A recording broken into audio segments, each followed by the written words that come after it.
Everyone, मैं Rajneesh Kumar are के math मस्ती में आपका स्वागत है। चलिए कुछ वैसे क्वेश्चन को देखते हैं जो 12वीं के एग्ज़ाम में पूछे जाने की संभावनाएं हैं। चलिए ये रहा हमारा फर्स्ट क्वेश्चन। यहाँ पर दिया हुआ है मोड ए क्रॉस बी वेक्टर और बराबर ए इंटू बी वेक्टर, तो ए और बी का कोण ज्ञात करना है, यानी थीटा का मान निकालना है। तो चलिए यहाँ पर देख लेते हैं।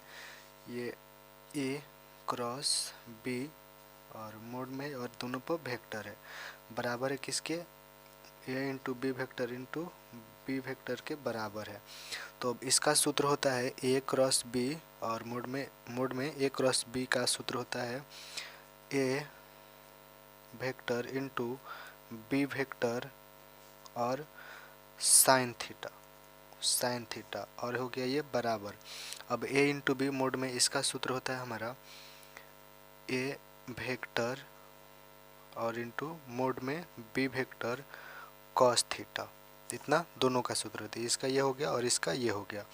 अब यहाँ से हम देखते हैं ये साइन हो गया हमारा, ये साइन थीटा हो गया और बटा इधर से हमारा ये कॉस थीटा आ जाएगा, कॉस थीटा और बराबर ये हो गया हमारा ए वेक्टर इंटू मोड में बी वेक्टर और बटा इधर से ये हमारा जाएगा, तो ये होगा ए वेक्टर मोड में बी वेक्टर।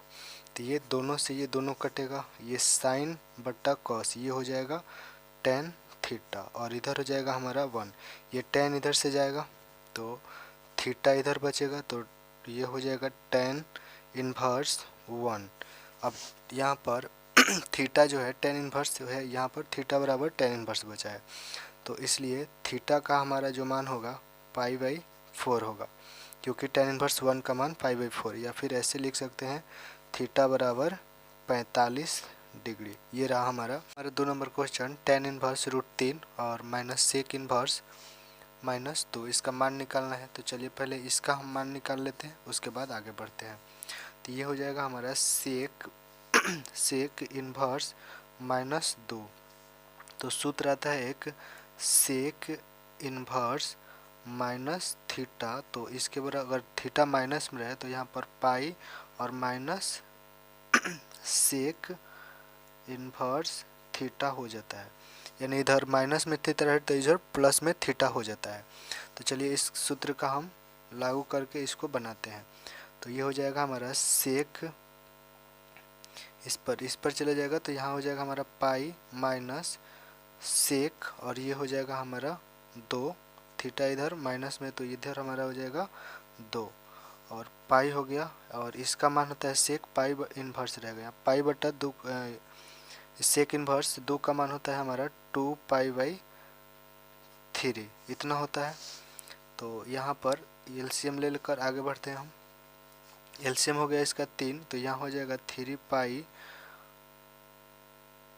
नहीं इसका सिर्फ पाई/3 होता है, पाई/3 होता है। तो ये हो जाएगा हमारा 3 पाई और यहाँ से माइनस पाई, तो ये हो जाएगा हमारा 2 पाई और बट्टा 3, इतना हो गया। इतना आ गया हमारा इसका मान जो हमारा इतना आया है 2 पाई/3। तो यहाँ से अब देखते हैं आगे, टेन इन्वर्स √3 और माइनस सेक इन्वर्स -2। तो इसको हम हल किए यहाँ पर, तो इसका मान होता है 10 √3 का मान होता है पाई/3 और यहाँ पर माइनस है और इसका मान अभी हम निकाले यहाँ 2 पाई/3। अब इसका एलसीएम लेते हैं, 3 हो जाएगा एलसीएम, तो यहाँ से हो जाएगा पाई माइनस 2 पाई और यहाँ से घटेगा तो माइनस पाई/3। ये हो गया हमारा आंसर, ये हो गया हमारा आंसर, यानी इसका हो गया हमारा